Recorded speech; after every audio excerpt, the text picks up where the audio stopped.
Hoje é a nossa 11ª aula de climatologia ecológica, é a última do período, e nessa aula a gente vai entender melhor como que ocorre a dinâmica entre o clima e os ecossistemas, ou seja, o que é e como acontece a interação atmosfera-biosfera. Então, a princípio, na nossa visão ecológica tradicional, os ecossistemas eles eram determinados pelo clima. Então, de acordo com a temperatura, com a precipitação, com a quantidade de radiação solar incidente nos locais, você ia ter como resposta, né, algum tipo de vegetação que fosse a vegetação adequada para aquele tipo de clima daquela região. Então, o que a gente percebeu que as mudanças no clima e na composição atmosférica que a gente tem visto, especialmente nos últimos anos, devido aos efeitos antropogênicos, né, ou seja, os efeitos do homem no planeta, começaram a alterar essa dinâmica nesses processos que ocorriam entre a superfície, o oceano e a atmosfera. Daí a gente percebeu que a vegetação, né, os ecossistemas, eles não somente eram influenciados pelo clima, como está sendo mostrado aqui, mas eles também tinham um componente de modificar, de alterar o clima. Então, a partir dessa necessidade da gente desenvolver estratégias para reduzir as mudanças climáticas e para conseguir manter os serviços ecológicos fornecidos pelos ecossistemas, a gente precisa entender melhor as interações que ocorrem nesse contexto atmosfera-biosfera. E a degradação dos ecossistemas modifica o sistema climático através de diversos processos. Então, alguns exemplos são emissão de gases de efeito estufa, por exemplo, se você tem uma árvore, aquela árvore ela é retirada, ela é arrancada daquele local, ela deixa de fazer fotossíntese, deixa de retirar gás de efeito estufa. Se ela é queimada, aquele carbono estocado na planta, ele vai diretamente ser lançado para a atmosfera, aumentando ainda mais a concentração de carbono, de CO2 na atmosfera. Os ecossistemas também modificam o clima através de mudanças no albedo, porque quando você substitui um ecossistema por outro, você vai ter uma característica da superfície diferente. Uma delas é o albedo, que é essa radiação solar, a proporção da radiação solar que é refletida pela superfície. Você muda a evapotranspiração, porque cada bioma ele vai ter uma capacidade de evapotranspiração. Então, por exemplo, florestas possuem uma evapotranspiração muito superior do que gramíneas. Então, quando a gente desmata uma floresta, a gente tem esse aporte de água para a atmosfera bem inferior do que se a floresta estivesse em pé. A gente tem mudanças na radiação de ondas longas, porque isso depende muito da temperatura da superfície, né, quanto que ela emite de ondas longas, depende da nebulosidade também interagindo com essa superfície. Você modifica a quantidade de aerossóis, né, ainda mais se você tem um comportamento de queima de biomassa, ou mesmo quando a floresta está em pé, ela emite também alguns tipos de compostos orgânicos voláteis que agem como aerossóis, então você tem diferenças, né, no comportamento do espalhamento da absorção da radiação, e ocorrem também mudanças na rugosidade superficial. Então, uma superfície mais rugosa ou menos rugosa vai fazer com que a turbulência do ar perto dessa superfície, os fluxos trocados, sejam diferentes também. Então, através do conhecimento de como os ecossistemas conseguem influenciar no clima, a gente não vai ter mais a visão tradicional ecológica, a gente tem uma visão agora de que não somente a vegetação é influenciada pelo clima, como ela também influencia o clima devido às diferenças, às modificações do albedo, da partição entre calor sensível e calor latente, da rugosidade e da quantidade de carbono, né, as trocas de carbono que esse tipo de vegetação consegue ter com a atmosfera. Então, resumindo, né, uma vegetação, ela troca, né, com a atmosfera. A gente tem os fluxos de radiação, ou seja, de energia, a gente tem os fluxos de carbono e a gente tem os fluxos de água. Então, por exemplo, radiação solar. Dependendo da vegetação que você tiver lá, parte vai ser absorvida, parte vai ser refletida, parte vai ser atenuada pelo dossel, aí vai chegar no solo, parte vai ser refletida, e isso tudo vai poder ser modificado de acordo com o tipo de vegetação, com o tipo de solo de um local. O fluxo de carbono, que é basicamente a quanto que esse tipo de vegetação consegue realizar de fotossíntese e quanto que ela envia para a atmosfera de CO2 por meio da respiração. E os fluxos de água, né, que é a transpiração e a evaporação, ou seja, a evapotranspiração do tipo de vegetação. Essas trocas, né, de evaporação de chuva sobre esse ecossistema. A gente tem também respiração das raízes, a gente tem o escoamento superficial da água, escoamento subterrâneo. Essa parte de respiração aqui tem a ver com o fluxo do carbono, tá? Que eu tinha esquecido de falar. Então, tudo isso se modifica conforme a gente altera o tipo de cobertura vegetal em um local.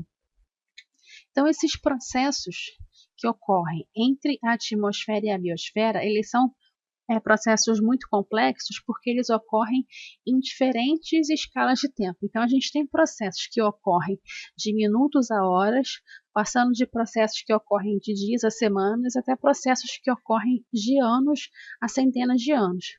Então, os processos mais rápidos, né, que ocorrem de minutos a horas, são aqueles que ocorrem em trocas de calor, trocas de umidade, trocas de momento e trocas de gases.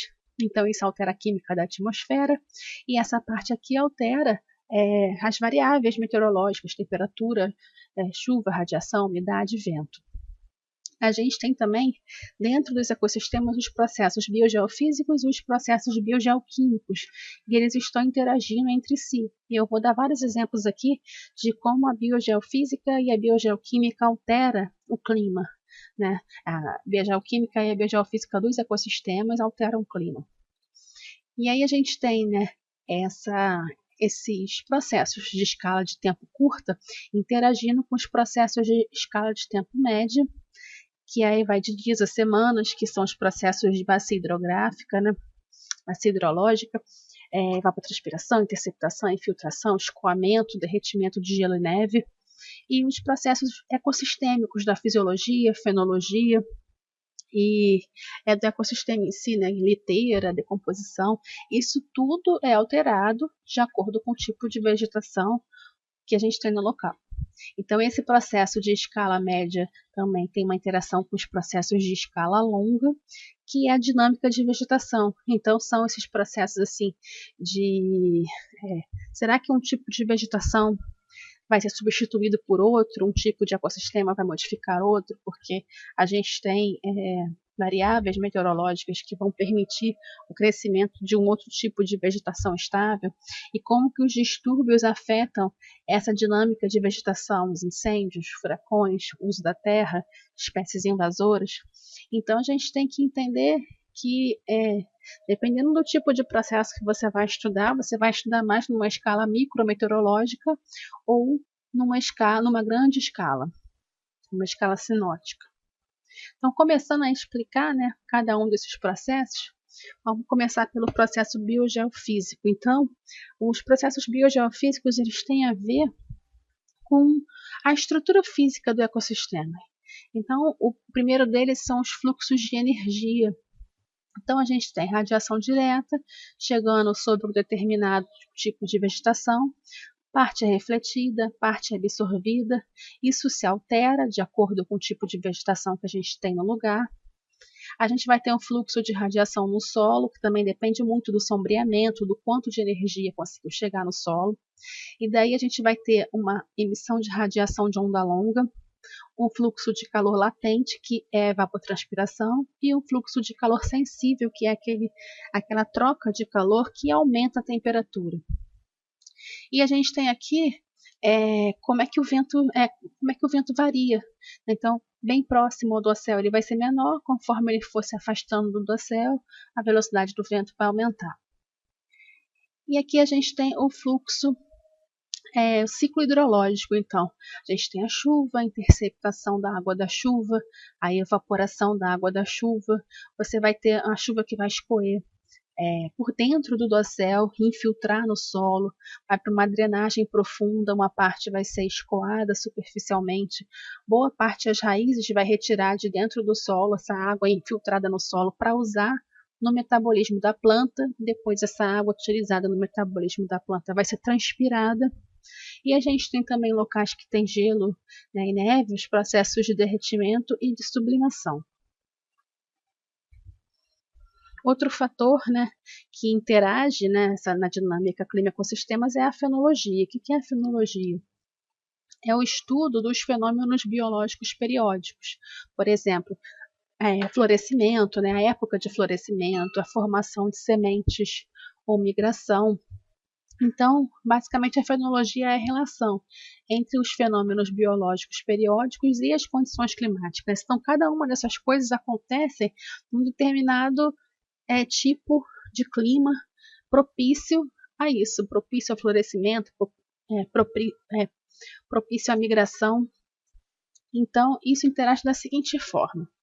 Esse gráfico aqui, ele mostra quanto que a temperatura varia, não é um valor de temperatura, é quanto que ela varia no decorrer de alguns dias. Esses dias negativos, eles significam dias antes da emergência de folhas. Então aqui a gente está falando de um tipo de vegetação decídua, né? Ela perde as folhas e a partir de determinado momento as folhas vão emergir.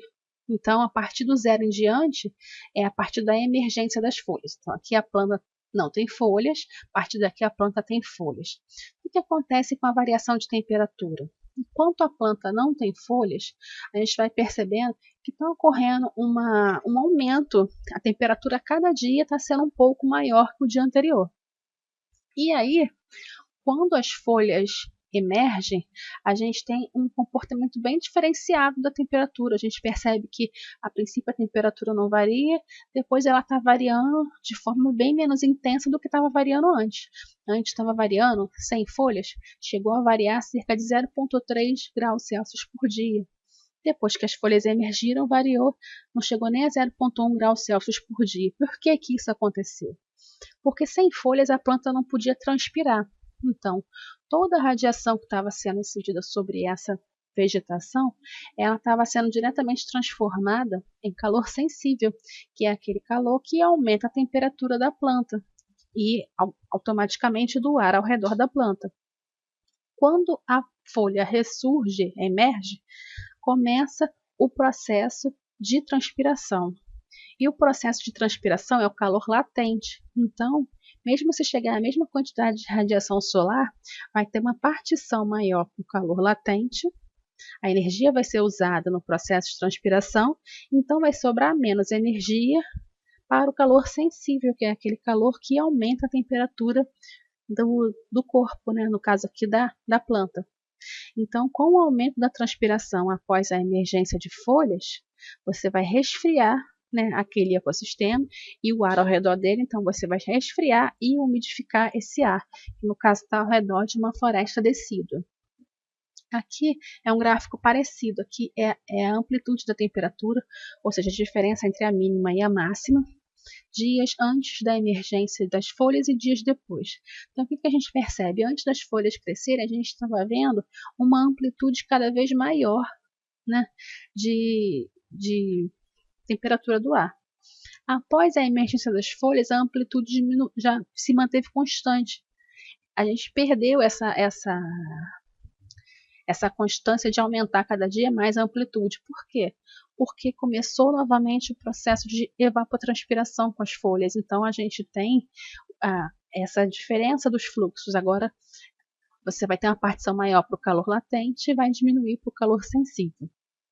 Então, e com uma atmosfera mais úmida, você tem amplitudes térmicas menores, porque quanto maior quantidade de água na atmosfera, que nem no mar, né? O mar tem amplitudes térmicas menores que no meio do continente, porque precisa de mais energia para ele aumentar a temperatura, precisa de mais energia para ele resfriar. Então, cidades litorâneas têm uma amplitude térmica menor do que cidades continentais, longe do mar, que de dia vai fazer muito calor, de noite vai fazer muito frio, tipo um deserto, também tem essa variação grande de temperatura, porque o ar é muito seco. Então, o ar mais úmido vai ter menores amplitudes térmicas. E esse ar só está mais úmido porque cresceram folhas nessa floresta decídua e a partir desse momento começou o processo de transpiração das plantas. Então, ele está mostrando mais uma vez como que a biosfera interfere na atmosfera sobre ela. Outro processo biogeofísico é o índice de área foliar. Então, o que é o índice de área foliar? É a razão entre a área foliar de uma planta e a área de solo por ela ocupada. Então, quanto maior for a área foliar, você espera que as plantas, né, as folhas, elas sejam mais amplas, mais deitadinhas, porque elas ocupam um espaço maior.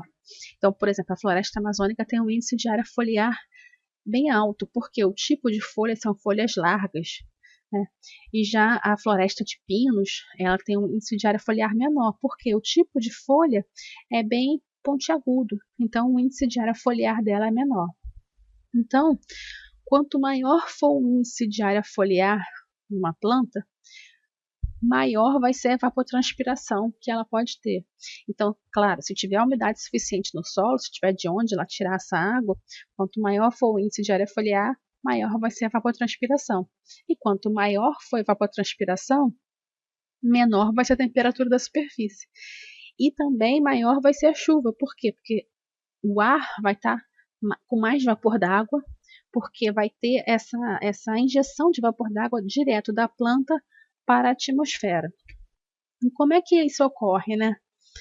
Essas trocas gasosas, elas ocorrem dentro dos estômatos. Aqui tem uma foto ampliada de um estômato. O que é um estômato?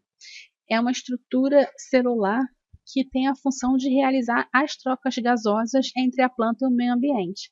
Então, normalmente, o estômato está localizado na epiderme inferior da folha, para poder não atingir luz diretamente, né, sobre ele, evitando esse excesso de transpiração que acontece, né, na epiderme superior, que tem uma intensidade de chega a radiação solar muito mais intensamente.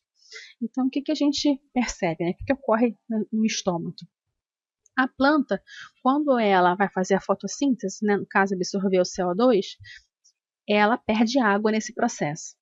Então, essa perda de água ocorre através dos estômatos. Então, quando o estômato abre para fazer a fotossíntese, para entrar uma molécula de CO2, automaticamente você vai ter a perda de H2O por esse mesmo estômato.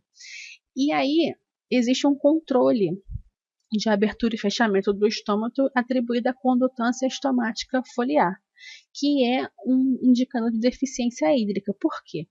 Porque se tiver água suficiente no solo, a planta percebe que não tem problema ela evapotranspirar bastante, porque tem água suficiente, ela vai fazer muito mais fotossíntese, porque ela vai estar sempre com o estômago aberto. Mas se a planta perceber que ela está começando a entrar em estresse hídrico, que ela não pode perder água, ela vai fechar o estômago no intuito de não perder mais essas moléculas de água. Porém, quando ela faz isso, automaticamente ela faz menos fotossíntese, porque ela se fecha também para a entrada do CO2.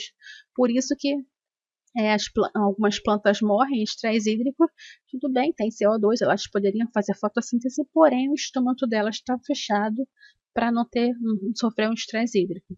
Então, quando a gente diminui a quantidade de água no solo, vai ter uma queda do potencial de água nas folhas da planta e vai levar a uma perda de turgescência, que significa essa forma, né, da folha estar saudável. Você vai perceber que ela vai ficar mais seca, mais ressecada. E isso vai reduzir a condutância estomática. Reduzindo a condutância estomática, você vai reduzir a taxa de assimilação de CO2, que é a fotossíntese, né? Então, a redução da fotossíntese durante o estresse hídrico se deve à redução da disponibilidade de CO2 dentro da folha devido ao fechamento dos estômatos, devido à falta de água no solo. Então, a gente pode perceber que a diminuição da fotossíntese, né, ela é devido à quantidade menor de água que tem disponível para transpiração. E essa condutância estomática, ela regula a partição da energia entre calor sensível e calor latente. Por quê? Se eu tenho os estômatos abertos, né, porque tem água suficiente no solo, a minha planta, ela tem uma evapotranspiração mais intensa, portanto, ela se aquece menos, porque boa parte da energia que ela está absorvendo, ela está utilizando no processo de evapotranspiração, que é um processo que não altera a temperatura, calor latente, né? Ele não altera a temperatura, mas essa energia é utilizada para fazer a água mudar de fase, né? Então, a partir do momento que a planta ela fecha o estômago e diminui a sua evapotranspiração, ela vai se aquecer. Por quê? Porque aquela energia não vai mais poder ser perdida por calor latente, então ela vai ser perdida, né, trocada por calor sensível. Então, alguns estudos já mostram que, como a gente tem, né, um aumento de CO2 na atmosfera no decorrer do tempo, a densidade dos estômatos das plantas também tem diminuído no decorrer do tempo. Né? E por quê? Porque se tem mais moléculas de CO2, né, na atmosfera, você não precisa ter uma quantidade muito grande de estômato, porque mesmo com poucos estômatos, você consegue fazer uma fotossíntese razoável. Então, isso faz sentido, né, na fotossíntese, porém, você ter menos estômatos, você diminui a evapotranspiração e aumenta o calor sensível. Então, se você aumenta o calor sensível, você aquece a superfície. Então, a gente chama isso, é um efeito fisiológico do aumento do CO2. Então, no que você aumenta o CO2, é como se fosse um feedback positivo, né? Você aumenta o CO2, no decorrer de alguns anos, a densidade de estômatos decresce, isso diminui a evapotranspiração, que aumenta o calor sensível, que aquece a superfície mais ainda. Então, você tem, né, esse efeito intensificador de aumento de temperatura, mas é um efeito fisiológico.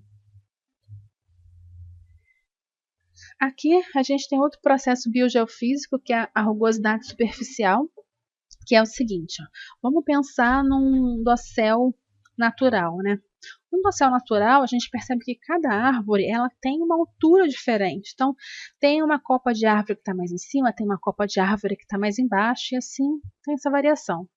Numa monocultura ou uma pastagem, não. Basicamente, você tem todas as plantas, né? Como elas são plantadas ao mesmo tempo, elas têm a mesma altura. O que acontece quando o vento sopra sobre essas superfícies? Sobre um local assim bem rugoso, o vento ele passa e sofre turbulência.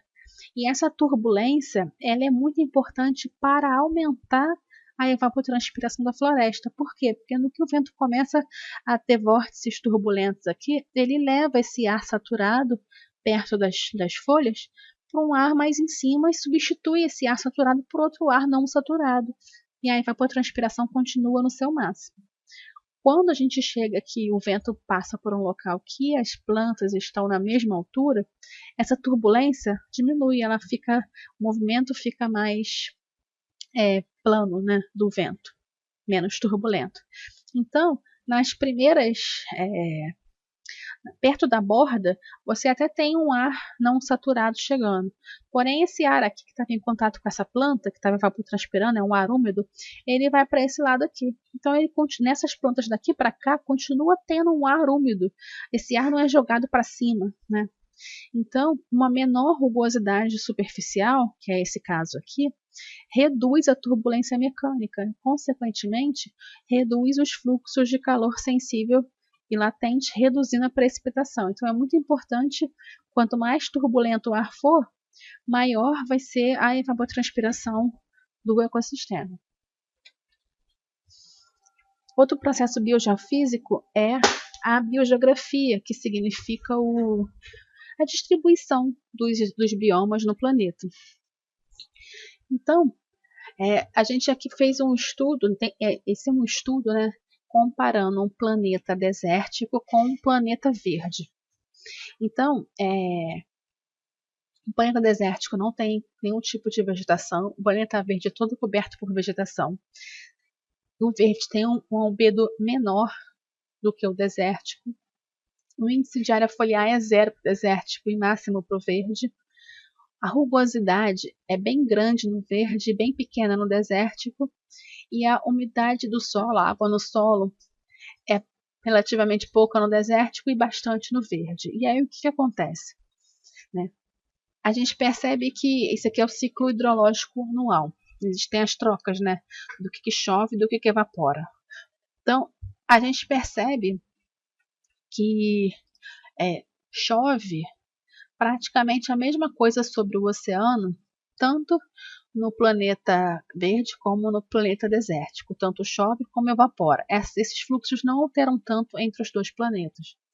Porém, a parte da evaporação, evapotranspiração no planeta verde é muito maior do que a evapotranspiração no planeta desértico. Portanto, esse ar aqui ele é bem mais seco, então chove muito menos sobre o planeta desértico do que sobre o planeta verde, na parte de cobertura terrestre. E mesmo chovendo menos aqui na Terra do planeta desértico, o escoamento superficial é muito maior do que aqui no planeta verde. Chove mais, mas a água que está chovendo consegue infiltrar mais no solo e ser utilizada nos metabolismos, né, no metabolismo da planta, escoando, né, o escoamento superficial menor. Então, a gente percebe que, resumindo, a evapotranspiração no planeta verde é mais que o triplo da do planeta desértico, que é essa parte aqui, porque a vegetação, porque a superfície verde absorve mais radiação, tem mais energia disponível para evapotranspirar, tem maior capacidade de reter água no solo, por isso que o escoamento superficial aqui é menor. E apesar de ter muito mais chuva aqui, o escoamento é menor. Por quê? Porque fica água dentro do solo para ser utilizado para as plantas. Então, um planeta desértico, ele leva a um percentual de clima árido maior do que o planeta verde, que leva a um percentual maior, nesse caso, de clima temperado. Os outros não têm muita variação, mas essa daqui tem variação. Então aqui mostra mais uma vez que você pode ter dois planetas iguais, recebendo a mesma quantidade de radiação solar, mas o tipo de vegetação dentro de cada um dos planetas vai modular o clima possível dentro desse planeta. Então existe uma interação constante entre a atmosfera e a biosfera. Um outro exemplo disso é como ocorrem mecanismos de feedback entre biomas diferentes. Então vamos começar pelo ecótono, floresta boreal e tundra. Seria essa parte aqui. O ecótono é esse local de transição entre dois biomas. Floresta boreal está aqui, tundra está aqui está o ecótono. O que a gente percebe? É que a gente tem um cenário atual de aumento de temperatura, né? O Polo Norte está nesse sentido aqui, tá? Então, o que a gente percebe? Se a temperatura está aumentando, a floresta boreal ela vai começar a ocupar o espaço que antes era ocupado basicamente pela tundra. Então, ela vai fazendo o quê? Ela vai substituindo a tundra. Só que a tundra, que ela é formada por tundra, gelo e neve, tem um albedo muito alto. Reflete bastante a radiação solar. Quando a floresta boreal ela substitui esse local, ela é verde escuro, ela tem um albedo muito menor. Então, ela absorve muito mais radiação. Então, existe um feedback positivo da temperatura. Quanto mais a temperatura aumenta, a floresta boreal substitui a tundra, o albedo nessa região diminui, então mais radiação solar é absorvida e maior fica a temperatura do local. Então, esse é um efeito importante nessa região. Existe um efeito assim, mas se está crescendo mais floresta, ela está fazendo mais fotossíntese. Sim, realmente nesse sentido é um feedback negativo. Quanto mais aumenta a temperatura, mais a floresta boreal cresce em locais que, né, tinha um tipo de vegetação com pouco carbono, a fotossíntese aumenta, retira carbono da atmosfera. Porém, o feedback que tem uma força maior, forçante maior, é a de aumento de temperatura devido ao albedo. O feedback do albedo ele é mais intenso, né, do que o feedback de aumento de fotossíntese. E aqui a gente tem um caso mais próximo da gente, que é o caso do ecótono floresta tropical pastagem, né? Ou cerrado, né? Essa divisão. Né? Esse aqui é um caso, digamos, de floresta amazônica, um caso vegetado, e aqui é um caso desmatado. Então, nos dois casos, a quantidade de radiação solar que chega é igual. Porém, quando a gente tem uma superfície vegetada, a gente tem um baixo albedo, boa parte dessa radiação é absorvida, porém, a gente tem uma alta evapotranspiração, então mesmo essa energia que é absorvida, ela é usada principalmente para o calor latente, então sobra menos energia para o calor sensível. Então a temperatura é menor nesse tipo de ecossistema. E se a evapotranspiração é maior, o ar fica mais úmido. Então isso serve de combustível para a formação de nuvens e de chuva. Então a própria floresta cede vapor d'água para a atmosfera para que chova sobre a própria floresta.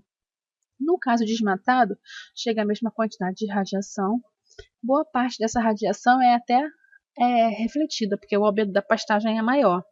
Porém, esse conteúdo menor de radiação que foi absorvido, pouquíssima vai ser particionada para calor latente. Então, a maior parte vai ser particionada para calor sensível. Por isso que a temperatura da pastagem é maior do que a temperatura da floresta. E como a gente tem uma evapotranspiração menor, a gente tem menos umidade na atmosfera para o ciclo hidrológico, então vai se formar menos nuvens e vai chover menos sobre os locais desmatados. Um outro exemplo, né, no mundo de como essa distribuição dos biomas altera o clima do planeta é o Saara Verde. Então, a vegetação atual do Saara é deserto, né? O deserto ele tem um albedo bem alto, então ele reflete com muita eficiência a radiação solar. Ele praticamente tem uma evapotranspiração muito pequena, não tem muitos movimentos convectivos, e isso tudo, tanto maior albedo como a evapotranspiração menor, gera mais seca sobre a região e mais desertificação. Isso é o que temos no momento. Porém, há 6.000 anos atrás era diferente. Há 6.000 anos atrás, devido ao ciclo de Milankovitch, a gente tinha diferenças, né? Mudanças orbitais. Então, chegava bem mais radiação solar sobre a África do que atualmente. Isso fazia com que a África se tornasse mais aquecida.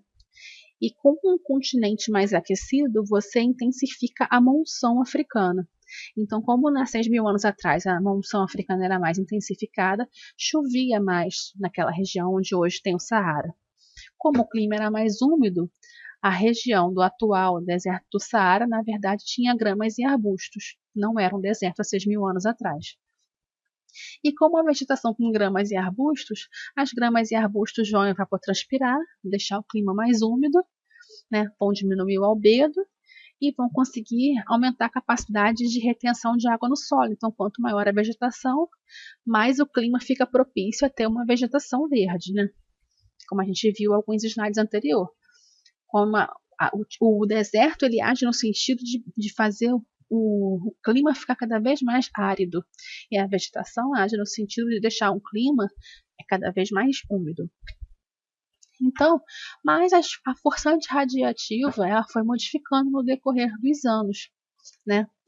Que no decorrer dos anos foi diminuindo. E o que a gente poderia esperar? Que o tipo de vegetação fosse aos poucos se desertificando, mas não foi assim que aconteceu. Esse segundo gráfico aqui é um testemunho, né, retirado próximo à costa africana, que mostra que antes a gente possuía pouca fração de areia nesse testemunho, e a partir de um determinado momento a quantidade de areia aumentou muito, ou seja, aqui a gente tinha pouco deserto, de repente desertificou muito rápido e aqui a gente tinha o Saara como a gente tem hoje. Então, por que ocorreu uma diferença de bioma entre gramas e arbustos para desertificação tão bruscamente se a forçante radiativa não caiu bruscamente? Então, a gente tem que relembrar aqui os mecanismos de feedback. Então, estavam ocorrendo já vários anos seguidos de seca na região, porque a monção africana foi ficando cada vez mais fraca, né? Então, isso foi deixando a vegetação cada vez perdendo resiliência, né? A cada ano mais seco, cada ano mais seco, até que a gente tem o que? A perda da vegetação completamente. Então, as mudanças orbitais levaram a mudanças na chuva das monções sobre o Saara. Isso foi levando a mudanças no tipo de cobertura vegetal no Saara e foi modificando o albedo, a capacidade de reciclar água, até que o clima ficou seco demais e a gente teve uma mudança de bioma. Então isso é muito importante a gente entender, porque isso pode nos dar um alerta do que pode de repente acontecer em outros biomas atuais como a Amazônia. Então a gente tem um local que tem uma floresta, mas que a gente tem medo de savanizar. Por quê? Porque isso pode acontecer muito rapidamente, a gente não está esperando. Porque cada vez o clima fica mais seco, cada vez aquela vegetação fica mais perturbada, até que ela perde a resiliência dela e a gente tem uma mudança de transformação. Essa perda de resiliência é gerada por mecanismos de feedback positivos. Então, são vários processos que vão fazendo com que a forçante inicial leve a um resultado final muito mais intenso do que o que a gente esperava. No Sahel também aconteceu algo parecido, né? Só que no caso do Sahel foram mudanças na temperatura da superfície do mar ou o aumento da degradação da região e foi mudando, né, a chuva na região, aí foi mudando o tipo de cobertura vegetal e cada vez mais foi mudando o albedo da região e a habilidade de reciclar água e foi chovendo cada vez mais e a vegetação foi se tornando uma vegetação cada vez mais árida. Então, modificando agora para biogeoquímica. Então, a biogeoquímica ela tem a ver com as trocas químicas, né, das vegetações, dos tipos de vegetação com a atmosfera. A principal delas, que eu vou focar aqui, é o ciclo do carbono. Claro que existem outras trocas químicas, né, mas eu vou focar nessa que eu julgo ser a mais importante quando a gente pensa em mudança climática. Então, o que acontece com a vegetação no ciclo do carbono? Ela retira carbono da atmosfera através da fotossíntese, ela retorna carbono para a atmosfera através da respiração autotrófica. Esse carbono ele vira a parte da planta, né? Ele é transformado em carboidrato, então ele está aqui dentro da planta. Conforme a planta vai perdendo suas folhas, né, que é essa liteira, né, caindo sobre o solo, a gente pode ter, né, a degradação dessa matéria orgânica e ter a respiração heterotrófica, ou seja, a respiração dessas bactérias, desses fungos que estão aqui no solo. E a gente tem também a mineralização do carbono no solo. Esse carbono pode ser retirado pelo aporte de nutrientes da planta pelas raízes e ser reutilizado. Uma outra forma também de lançar carbono na atmosfera é através de incêndios, né? Então, emite carbono. Então, não apenas esses fluxos, né, ocorrem, mas a gente percebe que o ciclo de carbono está diretamente relacionado à atividade metabólica dos ecossistemas. Então, a gente percebe que existe um sinal claro de como os ecossistemas interagem com a quantidade de CO2 atmosférico. Então, vamos analisar aqui esses gráficos aqui. Aqui está bem perto do Polo Norte, e aqui a gente vai baixando a latitude. Aqui a gente está próximo ao Equador e aqui a gente está próximo ao Polo Sul. O que a gente percebe? Primeiro, né, vamos ver o nosso hemisfério sul. A gente quase não tem esses altos e baixos de máximo e mínimo de concentração de carbono na atmosfera. Claro que a gente percebe essa tendência de aumento, que tem muito a ver com a quantidade de carbono emitido pelas atividades humanas, mas a gente não percebe muito esses altos e baixos. Já no hemisfério norte, a gente já percebe períodos de máxima de carbono na atmosfera, períodos de mínima, períodos de máxima e períodos de mínima, especialmente nas maiores latitudes. O que significa isso? Sempre que a quantidade de carbono na atmosfera, de CO2 na atmosfera é máxima, é porque esse tipo de vegetação temperada, que é decídua, perdeu as suas folhas, diminuiu a fotossíntese e está emitindo mais carbono ainda porque as folhas estão sobre o solo sendo degradadas. Então, esse carbono que antes estava nas folhas está voltando para a atmosfera. Então, a gente tem, né, esse inverno, né, o outono e o inverno. Quando é primavera e verão no hemisfério norte, as folhas ressurgem nessa vegetação decídua e aumenta a quantidade de fotossíntese desses ecossistemas. Então, a quantidade de carbono da atmosfera diminui. Por isso a gente vê essas senoides, né? Porque isso acompanha a atividade metabólica do ecossistema. No hemisfério sul a gente não percebe isso, por quê? Porque temos muito oceano, então por mais que ocorra processo de fotossíntese, é bem menos do que no hemisfério norte, que é boa parte é continental. Então, resumindo, né? No hemisfério norte, altas concentrações de CO2 na atmosfera ocorrem no inverno, porque as plantas estão dormentes, mas o carbono continua sendo perdido pela respiração das plantas e dos micróbios. E os mínimos, né, as baixas concentrações ocorrem no verão, quando a retirada de carbono devido à fotossíntese ela excede a perda por respiração. E já no hemisfério sul, os oceanos dominam a troca de CO2 com a atmosfera, então a variação sazonal é pequena. Então, a princípio, a gente pensa assim, então não tem problema, né, para o ecossistema se a quantidade de CO2 na atmosfera aumentar cada vez mais, porque aí a fotossíntese vai aumentar cada vez mais.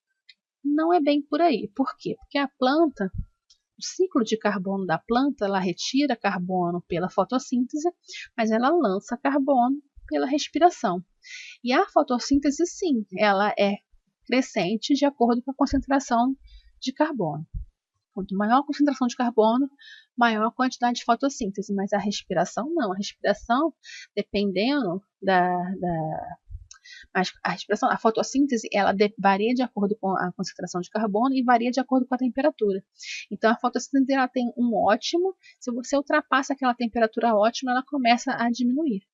Então não adianta você ter muito carbono na atmosfera se você tiver uma temperatura alta, você não vai ser capaz de fazer a fotossíntese ficar tão alta assim.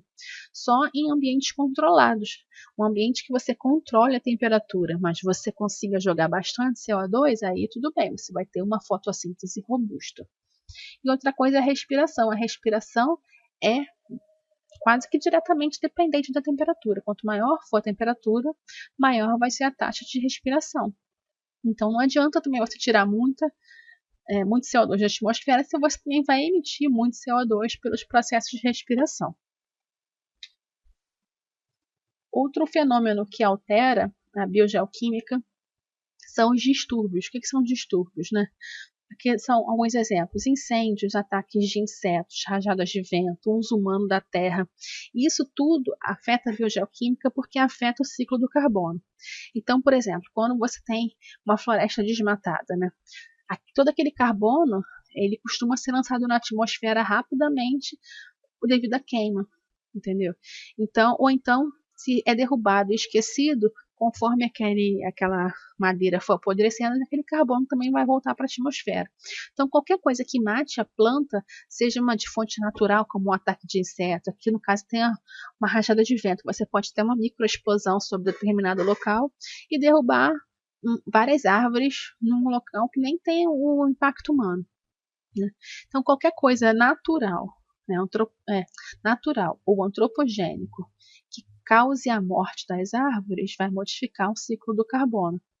E o oposto também, se a gente deixar a floresta recrescer em terras abandonadas, ela vai retirar mais carbono da atmosfera. Outro fator também é a distribuição dos biomas no planeta. Ela altera muito essa quantidade de carbono na atmosfera. Por quê? Porque a gente tem um exemplo do último máximo glacial e atualmente, né? Aqui é a área de cada ecossistema e aqui é o carbono retido em cada ecossistema. Então, o que a gente percebe, né? Que alguns ecossistemas, a área deles não modificou muito entre o último máximo glacial e o presente, né? Então, aqui, tanto a área como o carbono estocado em floresta tropical não teve muita variação. Em florestas mais secas ou savanas também não, florestas temperadas também não. Em floresta boreal já alterou muito. Antes tinha bem menos, agora tem bem mais carbono estocado, área de floresta boreal e carbono estocado na floresta boreal. E aqui arbustos não alterou tanto, gramíneas não alterou tanto, tundra a gente tem não alterou tanto, e deserto não alterou tanto. Então, o principal foi a floresta boreal. Então, o carbono estocado no último máximo glacial era bem menor do que o carbono que a gente tem estocado hoje. Então, a gente tem que ter essa noção de quanto carbono a gente tem imobilizado nos ecossistemas, que se a gente alterar essa distribuição do ecossistema, queimar, desmatar, quanto mais carbono a gente vai estar jogando na atmosfera. Então, quando a gente pensa em emissão de carbono, está errado a gente pensar só no carbono emitido pela queima de combustíveis fósseis. A gente tem que pensar no carbono emitido pelo uso do solo, pela retirada desses biomas, pela queima, pelo desmatamento, porque é uma emissão significativa de CO2 para a atmosfera. Aqui a gente tem um outro exemplo de biogeoquímica que altera, né, a química, o clima do planeta, que é a poeira mineral. Então, essa poeira mineral aqui é principalmente a areia dos desertos. Então, aqui a gente tem a areia do deserto do Saara. Então, a poeira mineral ela é um aerossol que influencia o clima através de vários feedbacks radiativos e biogeoquímicos. Então, tem um feedback que contribui para o resfriamento do planeta e tem um feedback que contribui para o aquecimento do planeta. O que contribui para o resfriamento é que essas partículas elas são eficientes refletoras da radiação solar. Então, elas refletem com eficiência, portanto, elas diminuem a quantidade de radiação absorvida e contribuem para o resfriamento do planeta. O outro fator é porque, como elas são partículas que não são tão branquinhas como a neve, se elas caírem sobre locais cobertos de gelo ou neve, ela vai aumentar o albedo desses locais e favorecer o aquecimento desses locais. Mas então pode acontecer os dois feedbacks, mas o efeito mais importante dos aerossóis no clima do planeta é o de resfriamento. E além disso, a importância da poeira mineral é que ela transporta nutrientes como ferro e fósforo mesmo para continentes muito distantes e para os oceanos, que também fazem fotossíntese através dos fitoplânctons. Então, muitas das vezes a poeira do Saara é vista por imagens de satélite chegando até a Amazônia. E isso é muito importante porque contribui para deixar o solo amazônico mais nutritivo. A outra conexão de biogeoquímica é a conexão algas-nuvens. Então, esse é um importante mecanismo de feedback negativo que a gente tem no planeta, que é a seguinte. Existem algas plantônicas que conseguem modificar o clima emitindo um composto de enxofre chamado de metilsulfeto, DMS. Então, quando o dimetilsulfeto ele chega na atmosfera, ele sofre oxidação e ele se transforma, uma partícula favorável a ser um núcleo de condensação na atmosfera. Então, o dimetilsulfeto vira um núcleo de condensação. Se a gente tem núcleo de condensação, a gente consegue formar nuvens com mais eficiência. E essas nuvens formadas, elas vão refletir, com mais eficiência a radiação solar, ou seja, elas vão aumentar o albedo do planeta. Se a nuvem ela aumenta o albedo do planeta, significa que o planeta absorve menos radiação solar e diminui a sua temperatura. E aí a gente tem também os ventos aumentando na superfície. Aí esse vento agita as águas e traz mais nutrientes para as algas. Então, como que isso pode ser visto de forma mais organizada como um mecanismo de feedback? É assim, ó. Então, a gente tem um cenário de aquecimento global que a gente vive no momento. Então, esse cenário ele vai aumentar a temperatura do oceano, vai fazer essas algas aumentarem, Então, vai aumentar a produção de DMS. Se aumentar a produção de DMS, você vai aumentar os núcleos de condensação das nuvens e vai formar mais nuvem, e a nuvem vai ajudar a resfriar o planeta. Por isso é um feedback negativo, porque a forçante inicial, que era de aquecimento, ela não foi amplificada através desse feedback. E um exemplo muito importante da interação atmosfera-biosfera é o mundo das margaridas. Então, o mundo das margaridas ele vem a partir da teoria de Gaia. Eu fiz um vídeo só para explicar a teoria de Gaia, eu vou deixar na descrição esse link. Mas eu botei aqui só o último slide, para explicar como que a gente consegue, modelar, inclusive matematicamente, de forma relativamente simples, essa interação atmosfera-biosfera. Então, o modelo mais simples seria esse. Imagine um planeta que ele só pode ser coberto por margaridas. Ou as margaridas são pretas ou elas são brancas. As margaridas pretas, elas absorvem mais radiação solar e, portanto, aumentam a temperatura do planeta. E elas nascem em temperaturas mais baixas. E as margaridas brancas, elas nascem em temperaturas mais altas e refletem com eficiência a radiação solar e diminuem a temperatura do planeta. Então, esse aqui é um planeta, esse pontilhado seria como é que ia variar a temperatura do planeta se não tivesse nenhum tipo de vegetação. Como o Sol desse planeta está ficando cada vez mais quente, igual o nosso Sol, a gente percebe que se não tivesse vida no planeta, a temperatura ia simplesmente seguir, né, o pontilhado da força antirradiativa apenas. Porém, quando o planeta tem vida, ele segue essa linha cheia, que significa o seguinte: está frio, está um clima bom para as margaridas pretas nascerem. As margaridas pretas nascem, absorvem muita radiação solar, conseguem aumentar a temperatura e estabilizar a temperatura. Aí, a partir de um determinado momento, as margaridas brancas se desenvolvem. Então, era para o planeta estar mais quente. Porém, as margaridas brancas refletem com eficiência a radiação solar e conseguem diminuir a temperatura do planeta por um bom tempo. Mas como o Sol continua aquecendo, chega um momento que todas as margaridas morrem e aí você finaliza. Mas o que a gente pode perceber é, nesse tempo aqui, onde a vida progrediu no planeta, ocorreu uma estabilização da temperatura. Como que essa estabilização da temperatura aconteceu? Devido à biosfera, que no caso são as margaridas. Então, isso aqui ele conseguiu explicar a teoria de Gaia, por quê? Explicar matematicamente. Isso aqui são equações matemáticas.